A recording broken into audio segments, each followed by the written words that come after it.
Muy buenos días. Hoy es miércoles 9 de julio de 2014, esta es la hora de la verdad. Y estos son temas y asuntos que trataremos en la grata compañía de ustedes durante las próximas horas. Mi Dios no castiga ni con palo ni con rejo. Brasil llegó a lomo de árbitro hasta las semifinales, un equipo que no merecía llegar allá. Empezó por robarse el primer partido contra Croacia, y así sucesivamente hasta que se robó el partido contra Colombia.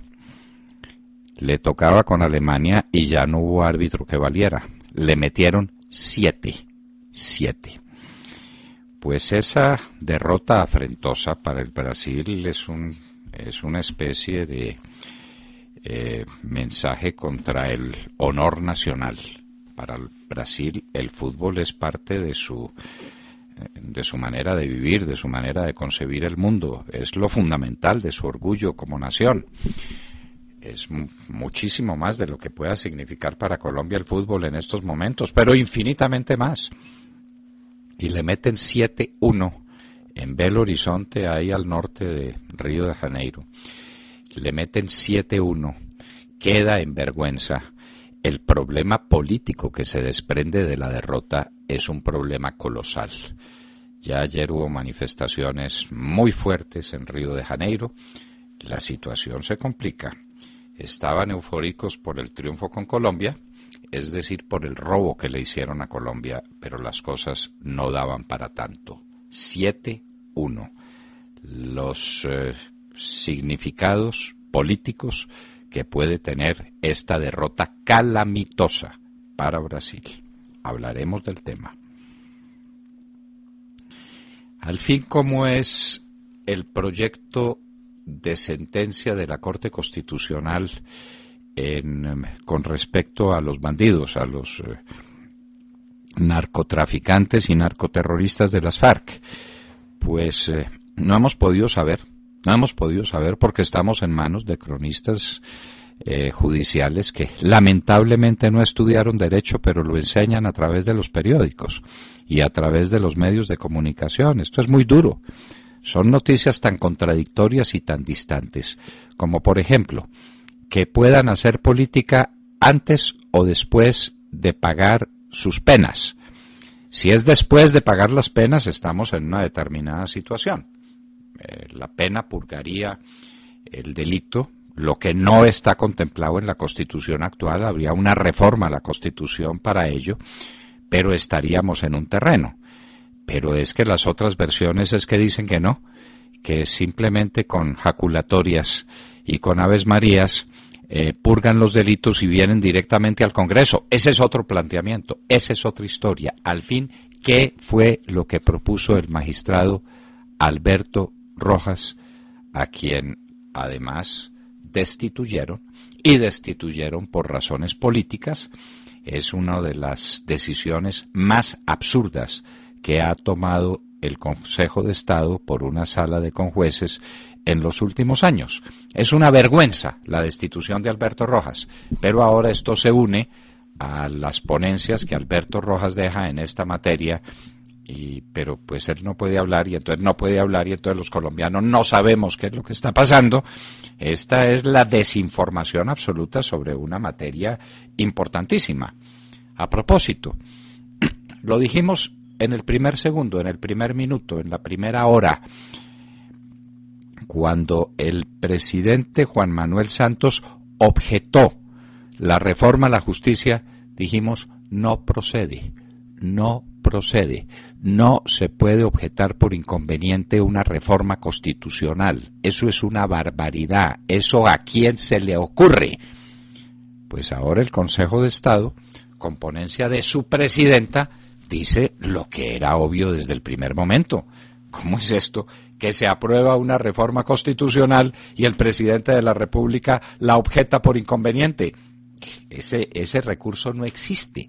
Una reforma constitucional tiene otro trámite distinto y nunca puede el presidente de la República detener su aprobación y después el Congreso aceptar las objeciones y entonces arruinar lo que ya es una reforma constitucional en firme. va a revivir la reforma constitucional que comprende la reforma a la justicia. Va a revivir, porque lo que se hizo fue una barbaridad.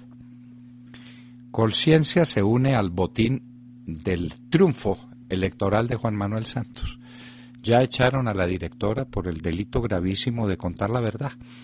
Dijo que la decisión del gobierno era reducir el presupuesto de Colciencias a la mitad, que eso iba a crearle problemas muy serios a proyectos que ya tenía Colciencias en marcha, y entonces la echaron. La echaron no por eso, la echaron porque están echando a todos los funcionarios públicos para cumplir compromisos de campaña. Ya pasó en el Instituto Colombiano de Bienestar Familiar, pasa ahora en Colciencias, ya había pasado, en otro de esos institutos grandotes, ya había sucedido, los van a echar a todos, porque hay compromisos con los triunfadores, es decir, con los musas y con los ñames y con todos los ñoños, los musas y los ñoños, todos los de ese zoológico triunfante en las elecciones parlamentarias.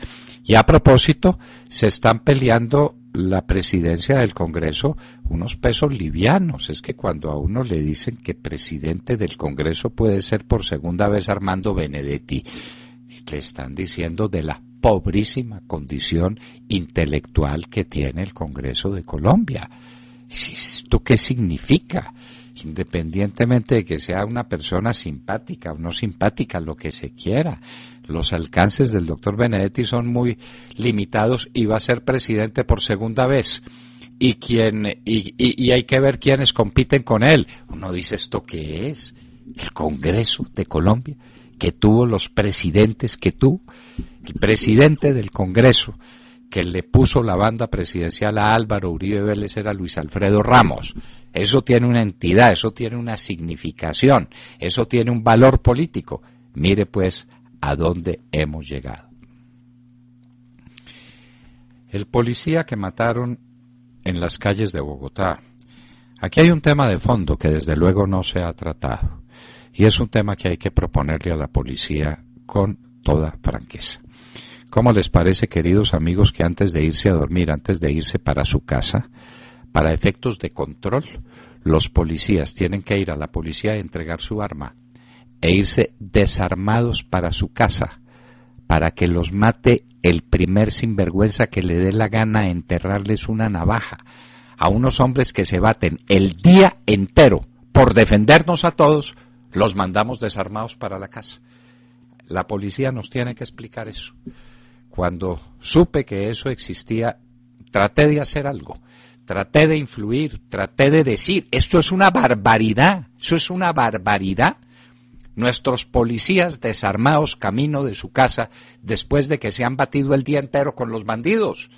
Esto es un horror, esto es un horror. Obviamente a este policía lo cogieron 3 bandiditos cualquiera con unas navajas y lo asesinaron, completamente indefenso. ¿Esto cómo es? ¿No le tiene confianza la policía a sus policías?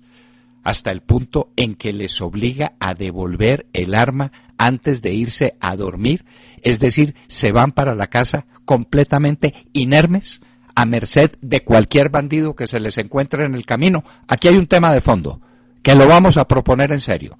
Los policías no pueden estar desarmados nunca, en ninguna circunstancia.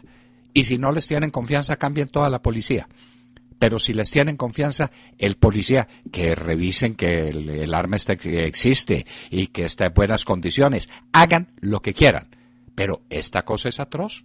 El policía trabaja todo el día, se va a ir para su casa, tiene que pasar primero por la estación de policía, entregar el arma e irse completamente inerme, para que lo mate el primer sinvergüenza que le quiera cobrar una cuenta en el camino. No puede ser esto, no puede ser.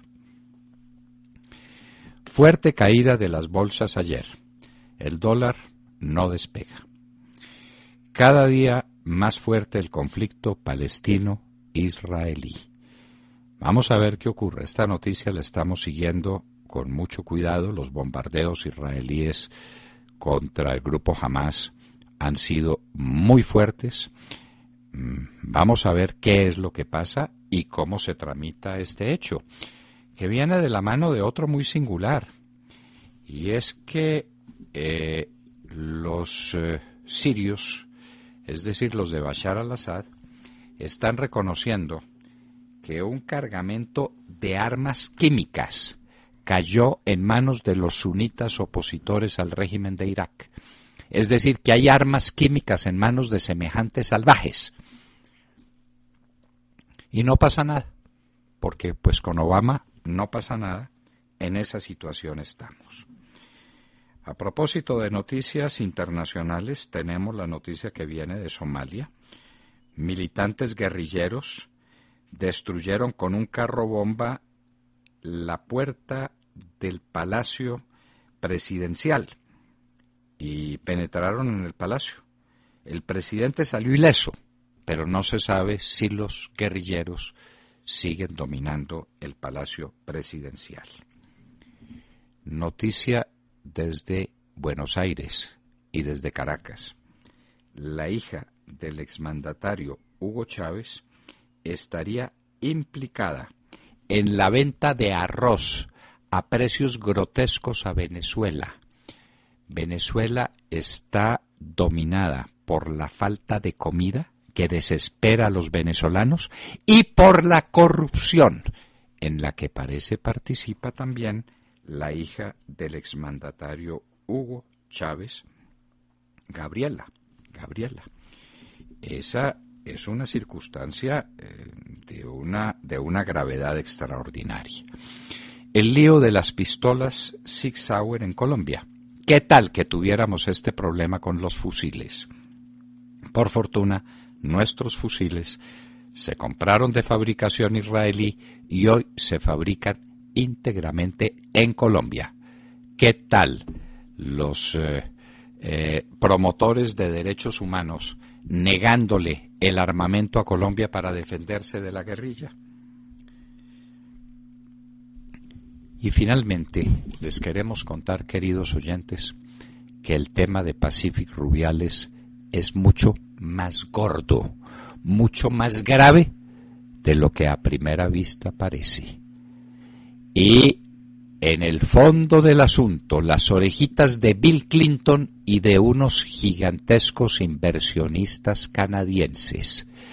Ya el tema no es siquiera con los muy ricos venezolanos que se han hecho sobre todo ricos con el campo Pacific Rubiales, sino que el problema va a Canadá y a Bill Clinton.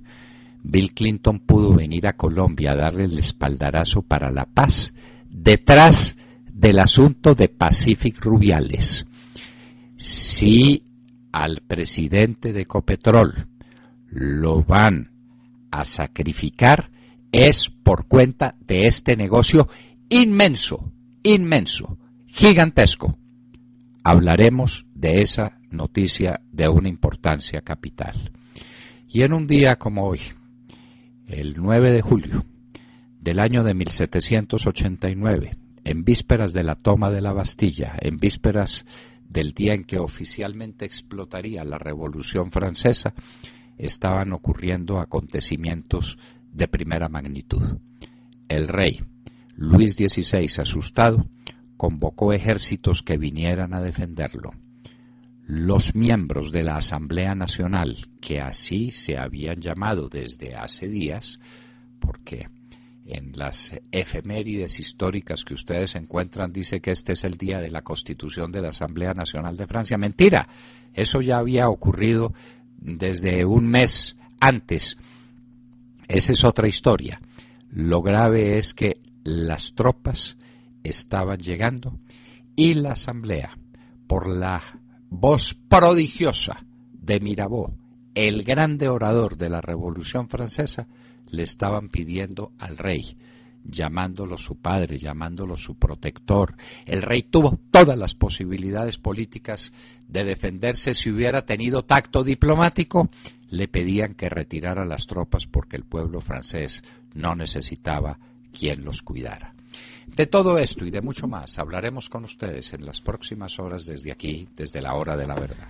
Muy buenos días a todos. Con esta música y ese café abro hoy con un tema Aunque, bueno, doctor Londoño, el partido de ayer fue una paliza, ¿no? Yo no entiendo mucho de fútbol, pero ¿no le parece que fue la paliza del siglo? Usted no tiene que abrir. Estamos yo puedo con la opinar Tata. Si quiere, No. ya poco a poco voy aprendiendo de fútbol. Nada, ni concurso intensivo aprende usted de fútbol. No Para tengo eso nada que estamos. hacer. Para eso estamos con la Tata Castro. Con la Tata, buenos la días. experta. Hola, muy buenos días a todos. Alemania, primer finalista de la Copa del Mundo de Brasil. La anfitriona Brasil fue aplastada en la semifinal. En los primeros 30 minutos ya perdían 5-0. 4 goles en 6 minutos, y el baile terminó 7-1 en el Estadio Mineirao de Belo Horizonte. El Mineirazo superó el Maracanazo. Alemania ha ganado y Brasil ha perdido, mucho más lo segundo que lo primero. Alemania desnudó todo de Brasil. Mi Dios no castiga ni con palo ni con rejo. Ya no había árbitro que valiera. Espero que el fútbol haya aprendido alguna lección de ese partido. Una derrota histórica para una selección anfitriona de un mundial que desde que comenzó el torneo jamás mostró el juego bonito, su principal característica. Masacre, humillación, tristeza y vergüenza fue la forma como terminó la historia de los pentacampeones en este mundial. Y para rematar, el jugador alemán Klose anotó gol y se convirtió en el máximo goleador histórico de los mundiales con 16 tantos, desbancando al brasileño Ronaldo. Hoy se conocerá el rival de Alemania en la final. Se enfrentan Argentina y Holanda a las 3 de la tarde en Sao Paulo. Messi por su primer mundial, Holanda por la primera final europea en un mundial en América. Juega Argentina. Di Stéfano era argentino. Ojalá hoy se haga un minuto de silencio por este jugador considerado uno de los mejores del mundo. Termino diciendo lo que dicen en las redes. Brasil, decime que se siete. Decime que ese 7. Bueno, Brasil llegó a la final, como hemos dicho, a lomo de árbitro. ¿Usted ha oído esa expresión? Claro que se sí. trajeron las cosas a lomo de mula. Bueno, pues aquí no es a lomo de mula, sino a lomo de árbitro. Desde el primer partido con Croacia, ese partido se lo robaron a Croacia. Los árbitros intervinieron descaradamente a favor de Brasil. Una selección burda, de juego recio, de juego fuerte. El mismo Neymar dijo, si es que no hemos venido a gustar sino a ganar a la brava, a ganar a las patadas, como las que le pegaron a James Rodríguez, sobre todo por parte de ese bárbaro que se llama Fernandinho. Con Alemania la cosa iba a ser a otro precio, le dijimos, porque esos alemanes también son grandotes y fuertes, y no es tan fácil la tarea de demolerlos a patadas como hicieron con Colombia. Pues bien, le llegó su momento a Brasil, Tata, pero tal vez se le fue la mano a mi Dios con el castigo, ¿no? Es que 7 son como muchos. Pero oiga la frase, Alemania desnudó todo de Brasil, es que quedaron desnudos, es que eso fue Brasil llegó, como usted dice, a punta de árbitro, ellos no mostraron ningún juego. Ningún juego. Pues lo dijo Pelé, hágame el favor, con el corazón sangrante dijo, esta no es la selección de un pentacampeón del mundo, ni remotamente. Yo creo que Filipao, a ver si el Deportes Quindío lo contrata de árbitro, de entrenador, porque Filipao está buscando un lugar en el mundo, tal vez Tailandia, yo no sé dónde se va a meter Filipao, con unos jugadores como Fred, que era uno de sus predilectos. Fred era a Filipao lo que Teófilo Gutiérrez es a Pekerman, ¿no? Sí. Un jugador de esos que no rinde, que no mete un gol, que es centro delantero y no sirve para nada, pero lo mantienen. Pekerman vivía futbolísticamente enamorado de Teófilo Gutiérrez, Filipao futbolísticamente enamorado de Fred. La silbatina para Fred no tuvo nombre cuando lo retiraron del campo. A ver si buscaban algún horizonte para la delantera brasileña. Bueno, pasó lo que pasó, 7-1. Eso no tiene antecedentes en un mundial de fútbol. No tiene antecedentes. De manera pues que fue lo que ocurrió. Vamos a ver con quién juega esa máquina alemana. Alemania mostró ayer que es el mejor equipo del mundial, pero pues estaba jugando con un equipo muy livianito. porque el Brasil es un equipo muy livianito, no es fuerte sino para dar patadas, y ayer ni para eso estaban bien, además porque los alemanes no se dejan. Eso pasó ayer. Vamos a ver qué pasa hoy en el partido entre Holanda y Argentina, que reedita la final del Mundial de Fútbol de 1978, que ganó Argentina en ese partido en Francalid, un partidazo que Argentina ganó 3-1. Vamos a ver qué ocurre hoy en Sao Paulo, porque Holanda viene por la revancha. No es un equipo del otro mundo, no lo es, se los podemos asegurar. Pues Costa Rica lo llevó hasta los 120 minutos. Y Costa Rica, con todo respeto dicho sea por el equipo de Costa Rica y por el señor Pinto, pues es un equipito. ¿Qué pase hoy? Ya lo sabremos esta tarde. Montserrat Fernández.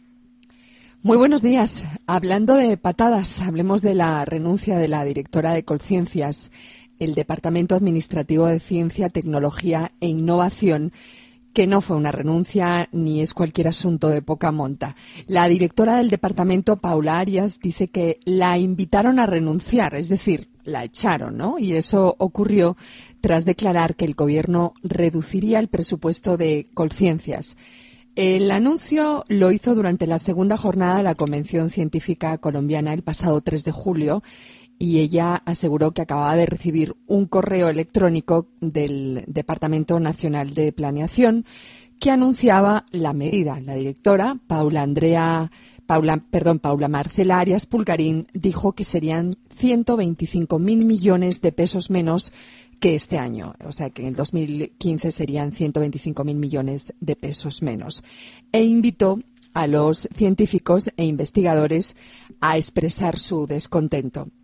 Algo, obviamente, que el gobierno negó, asegurando que este gobierno triplicó como nunca antes en la historia la inversión en 4 años y que la carta que Planeación le envió a Colciencias era un proceso de negociación de recursos. En otras palabras, lo que dijo su directora saliente, pues es la verdad, y la echaron por haber salido a defender su institución en público y no en privado, como el ministro de Hacienda, Mauricio Cárdenas, reprochó. Él dijo se equivocó en el manejo del tema al no manifestar sus inquietudes ante el gobierno, dijo el ministro de Hacienda, Mauricio Cárdenas, quien insistió que en una reunión del COMPES se van a tomar las primeras decisiones sobre el presupuesto general de la Nación y que se tendrá en cuenta el déficit fiscal que tiene que bajar año tras año. Es decir, que no se puede aumentar el presupuesto sin considerar que hay que bajar el déficit. En otras palabras, el presupuesto no es infinito, como aquí hemos dicho muchas veces, y el gobierno tiene que responder ante tanta promesa electoral. ¿Será que sacrificarán la ciencia y la tecnología, que ya están muy sacrificados, ¿no?, para entregar mermelada? ¿O será que el cargo de esta directora es también parte de esa mermelada prometida? Pregunto. Hay de todo, Montserrat. De esto último, desde luego que hay. Quieren empleos, ya salieron del hombre del Instituto Colombiano de Bienestar Familiar. Ayer decíamos que había salido otro. ¿Cuál sería? ¿Lo recuerda usted? Bueno, en todo caso, ya había otra baja en un instituto importante. Y esto de Colciencias sigue la misma ruta. Sí, el otro es el del ICFES. El ICFES. El ICFES ya salió. Muy bien. Y es que no se le olvide, ya tenemos a junio el déficit presupuestal de todo el año pasado, que es más de 2% del PIB, cuando lo que correspondía este año era bajarlo al 1%, el déficit fiscal, y ya vamos en más del 2%. Y la noche que llega, y los compromisos que se tienen que cumplir, y los problemas que se le vienen encima al gobierno del señor Santos, que esperamos goce de la mejor salud para enfrentar estas situaciones. La directora de Colciencias sale víctima de la verdad. Dijo la verdad y la verdad es inaceptable para este gobierno. No se le puede decir la verdad al señor Santos y a su grupo de amigos, a la guardia pretoriana que lo rodea, encabezada en este caso y para estos asuntos por Mauricio Cárdenas. William Calderón. Doctor Londoño, buenos días Colombia, gracias por invitarnos a sus hogares y a sus vehículos. Hoy es miércoles 9 de julio del año 14, son las 6:29. Tal como lo anticipó el director de la Hora de la Verdad. La sala plena del Consejo de Estado empezó a estudiar una demanda que contra todos los pronósticos podría devolverle la vida a la reforma a la justicia que el gobierno y el Congreso hundieron de emergencia en junio de 2012 por las trampas que le incluyeron en la conciliación de Cámara y Senado. La demanda busca anular el decreto con el que el gobierno convocó a sesiones extras para hundir esa polémica profilaxis a la Carta del 91, que incluyó varios micos. El escándalo fue de tales magnitudes que el gobierno acudió a medidas inéditas para hacer fracasar la reforma, llevándose de contera al brillante ministro de Justicia, Juan Carlos Esguerra, a quien sacrificó el presidente Santos, quien se lavó las manos a su manera, a la manera de Poncio Pilatos, dejando tirado también al secretario del Senado, Emilio Otero, a quien sacrificaron para evitar otro linchamiento mediático que se les venía encima. La ponente del caso es la magistrada María Claudia Rojas Lazo, el presidente actual del Consejo de Estado, y la demandante es Andrea Valentina Fajardo, estudiante recién egresada de la Universidad del Rosario. El exministro Fernando Londoño lo dijo, lo anticipó, les sugirió. El presidente no tenía competencia para objetarlo y llamar a sesiones extras para hundir la reforma, que busca darle gabelas a los congresistas y magistrados en ejercicio, como la ampliación del periodo de 8 a 12 años, ampliar la edad de retiro forzoso de 65 a 70. Doctor Londoño, usted lo anticipó, pero aquí no se puede decir la verdad. Aquí no se puede decir la verdad, eso era obvio, esa reforma constitucional estaba en firme y lo único que correspondía era su sanción. Que habían metido micos, revisemos cuáles eran. Eso lo estudiamos en su oportunidad y el escándalo fue un escándalo completamente farisaico. La comisión de conciliadores hizo lo que tenía que hacer, que era conciliar entre distintos textos. Tal vez encontramos un caso, uno, y no de mucha significación, en que la comisión de conciliaciones introdujo un nuevo texto constitucional. Pero fue un caso, uno. Y esa sugerencia de la comisión de conciliación fue aprobada por las plenarias del Congreso, con la mayoría estatutaria. La reforma constitucional está en firme. Bien por esa joven colega nuestra, que tuvo el valor de presentar la demanda en el Consejo de Estado, y mejor por la presidenta del Consejo de Estado, que pone las cosas en su sitio. La Constitución no puede ser una ropa de esas elásticas que le sirve a los de todas las tallas según las necesidades del momento. Esa reforma constitucional pasó, y pasó con todas sus virtudes o sus defectos, eso es otra cosa, pero fue aprobada. Jessica López. Hola, muy buenos días para todos. 6:32 en la mañana. La noticia en el mundo hasta ahora se relaciona, por supuesto, con la paliza que ayer Alemania le dio a Brasil en Belo Horizonte. Para información de nuestros oyentes, hoy miércoles 9 de julio, no solo los periódicos del Brasil y los de Alemania, sino también todos los más importantes del mundo entero, tienen en sus principales portadas las imágenes de miles de brasileños llorando por lo que hoy es calificado como la goleada más vergonzosa, como una verdadera humillación, como un tsunami de goles alemanes que deja hoy a Brasil sumido en un profundo desencanto futbolístico y que hoy hace que ese país vuelva a ocupar los titulares de la prensa mundial por cuenta de los desmanes, de los actos de vandalismo, las peleas, los asaltos que se presentaron ayer en varias ciudades del Brasil tras la derrota de la selección ante Alemania por 7-1.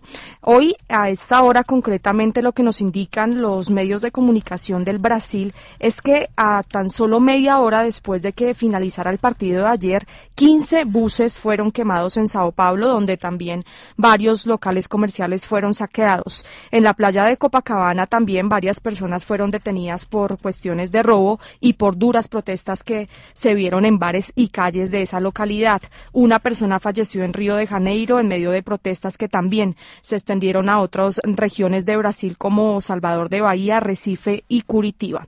Finalizamos hablando del tema político que hoy, por supuesto, es prioritario en materia noticiosa, contándole a nuestros oyentes que la presidenta del Brasil, Dilma Rousseff, que estuvo por tanto tiempo, por tantos meses, recibiendo críticas, huracanes de críticas por los excesivos gastos invertidos en este mundial, y quien a través de este mundial lo que vimos fue que logró calmar los ánimos de la gente porque cada vez más los brasileños se involucraron con estos partidos, pues hoy vuelve a inquietarse, y los expertos, los políticos y también opositores dicen que tiene muchos motivos para inquietarse porque las protestas vuelven. La gente en las redes sociales hoy, principalmente en Facebook y Twitter, vuelven a mostrar su malestar por esta presidenta que en octubre nada más ni nada menos que quería o quiere aún lograr ser reelegida. Así que las cosas para Dilma no están bien, y mucho menos para Brasil, que hoy, como vemos en las imágenes de la prensa mundial, registra violentas protestas por cuenta de la derrota ayer frente a Alemania.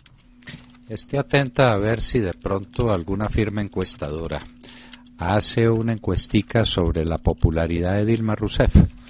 Es que el tema del fútbol en el Brasil es un tema de orgullo nacional. Oh, sí. Es que son los pentacampeones, es que son los mejores del mundo.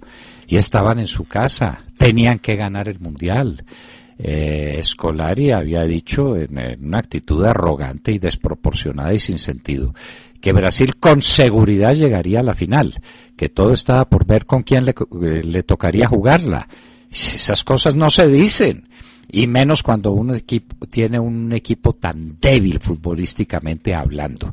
El equipo del Brasil es un mal equipo de fútbol, integrado por unos matones a los que los árbitros les perdonan todo, como fue el caso del partido con Colombia.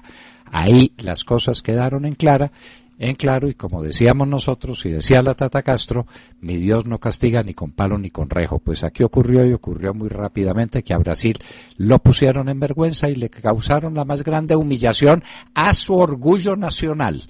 Eso no es un tema futbolístico, eso es un tema social y político de proporciones. Va a ver usted lo que eso significa. Como aquí en Colombia produjo resultados. Ganó la selección, hizo el papel maravilloso que hizo la selección Colombia en el Mundial de Fútbol, y la popularidad de Santos subió. Hay euforia nacional, la gente cree en eso, qué maravilla, qué cosa tan estupenda, y no se ven los problemas reales del país, encubiertos por esa oleada emocional que produce un resultado positivo en materia deportiva. El resultado negativo va a ser demoledor. Ya se está viendo, doctor Londoño, porque hoy en Twitter Dilma Rousseff dice que está muy, muy triste por esta derrota, y ya la gente le cayó encima, le dice que ella qué hace allá en la presidencia, que ahora sí muestre los resultados en salud, en todo lo que se invirtió en el Mundial, y ya todo el mundo se le está yendo en contra, porque lo que usted dice, en Brasil no perdonan una derrota en el fútbol, y eso es lo que se está viendo, y Dilma es la principal perjudicada en esta situación. Sergio Gel. Doctor Londoño, muy buenos días para usted, para todos nuestros oyentes. Pues en esta mañana amanecemos hablando también de dos temas fundamentales para el país. Me refiero a los hidrocarburos y al agro colombiano. En materia de hidrocarburos hay que destacar la muy significativa caída de la acción de Ecopetrol el día de ayer, una caída de 3,44% del valor del título en la Bolsa de Valores de Colombia, que cerró en 3.230 pesos, un retroceso en el precio que la deja en niveles del precio al que se negociaba en el año 2010. ¿A qué se debe esta caída de la acción de Ecopetrol? Según varios medios de comunicación y analistas financieros, el mercado se está anticipando a lo que serían unos resultados de producción del segundo trimestre que estarían por debajo de las expectativas del mercado, mientras que, además, el marco fiscal de mediano plazo presentado por el Gobierno Nacional da cuenta de una reducción de los ingresos por la producción de crudo, esto por las perspectivas sobre las reservas y por la incertidumbre sobre futuras explotaciones y el destino incierto de campos como Rubiales, del que Alejandro nos va a hablar en un minuto. Pero antes, no quiero también que dejemos pasar una noticia que es de gran envergadura para el campo colombiano y es algo que nos está confirmando el DANE. El precio de la papa, doctor Londoño, ha aumentado en 68.5%. Eso en lo que va corrido del año. No es una buena noticia para los productores que quedan y que están aguantando. Lo que significa esa alza en el precio de la papa es en realidad el reflejo de la caída, óigalo bien, de entre 15 y 20% de los cultivos de papa del país, una caída que se ha dado porque los productores se quebraron. Son noticias con las que pues le estamos tomando la temperatura a la economía colombiana, doctor Londoño. Muy buena noticia para los paperos que resistieron. Y los que están produciendo están vendiendo carísima la papa. Claro. Pero se quebraron muchísimos. Es decir, ese alto precio es el resultado de una pésima política agropecuaria que tiene como efecto subienda de los precios después del bajonazo tremendo de esos mismos precios que produjo como consecuencia la ruina de muchos agricultores. Entonces ahí está la papa, 68% por encima. Vamos a ver cómo hace el DANE para tapar eso en el índice de precios al consumidor. Dice que ya los colombianos no comen papa y entonces la sacan de la canasta y cualquier prueba hace el señor Perfetti con tal de mantener las cosas en su punto, porque acaba de salir una noticia sobre una inflación bajísima, lo que quiere decir que la papa no contó para nada. Increíble. Mire. Increíble, pero cierto. Bueno, y Pacific Rubiales, el gran tema al que le seguiremos dedicando mucho trabajo, porque esto es, mejor dicho, la trifulca de patanes en un restaurante de Río de Janeiro fue la hebrita que permitió sacar todo el ovillo. ¿Qué está pasando, Alejandro? Buenos días a los oyentes de la Hora de la Verdad. Ecopetrol se debate del control del campo Rubiales en el departamento del Meta y cuyo contrato vence en el 2016 con Pacific Rubiales.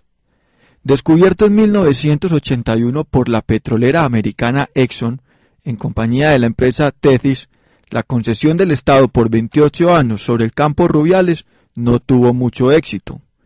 Para el año 2006, su producción ya era de 16.000 barriles diarios.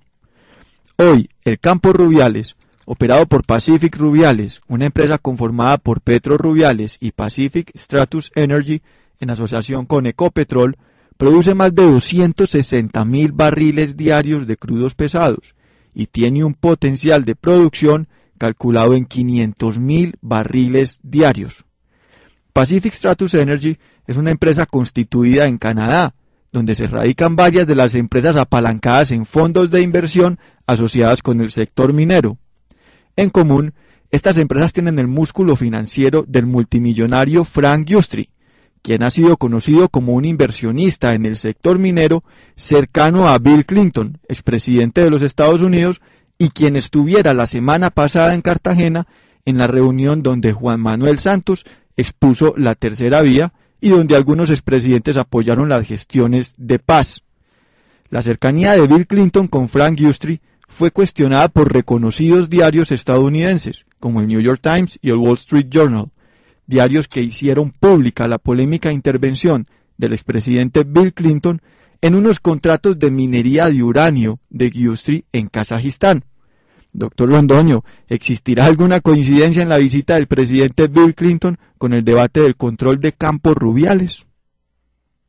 Con el paseíto que se dieron el vicepresidente de Pacific Rubiales y los hijos de Santos y el ex viceministro David Luna y un periodista patán que gritaba groserías en el restaurante de Río de Janeiro y consideró inapropiada su conducta, sí, ligeramente inapropiada.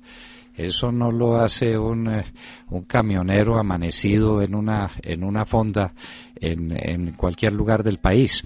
la manera como se comportó ese señor Yamid Ahmad, me parece que lleva el mismo nombre de su padre. Bueno, pues coinciden las cosas. Lo que estamos hablando es de unas cantidades gigantescas de dinero. Y por eso está en el filo de la navaja Javier Gutiérrez Pemberti, porque se necesita un hombre de más confianza para Juan Manuel Santos que maneje ese negocio donde hay dinero para todo el mundo. Ahí se puede sobornar a medio país en contra de los intereses del pueblo colombiano. Eso tiene un potencial gigantesco y una realidad inmensa. 260.000 barriles quiere decir que eso es el 25%, la cuarta parte de toda la producción petrolera del país en un día. Está en Pacific Rubiales. Nada menos que eso se está discutiendo. Dígame si vale la pena o no vale la pena invitar a los hijos del presidente a que estén por cuenta de Pacific Rubiales como unos reyes todo el día. A propósito, ¿dónde están las facturas de los pasajes? ¿Dónde las facturas de los hoteles? ¿Dónde la justificación del viaje de esos muchachitos allá a Río de Janeiro? ¿Fue por cuenta de Pacific Rubiales? El país necesita conocer la verdad. A ver si con estas jugadas tan bajas y tan de mala ley se nos quiere llevar a una decisión completamente equivocada, y si esa va a ser la razón para la salida de Javier Gutiérrez Pemberti de Ecopetrol, que se da por un hecho. ¿Y por qué cambian la Junta, doctor? Porque Gutiérrez, claro, tenía que salir el doctor Fabio Echeverri, porque pues no iba a tragar entero semejante. No iba a comulgar con esa rueda de molino. Entonces había que cambiarlo todo para presentar. Óiganlo bien, este es el más grande negociado en la historia de Colombia por su tamaño. Hasta ahora todas las demás cosas palidecen frente a lo que puede pasar entre Pacific Rubiales y Ecopetrol. Necesitamos claridad. El pueblo colombiano la exige. Este es el más grande negociado que se está tramando en la historia del país. Claridad sobre el tema de Pacific Rubiales. La pelotera en el restaurante de Río de Janeiro nos ha permitido conocer esta verdad dramática. Y de por medio está Bill Clinton y el multimillonario que desde el Canadá lo apoya.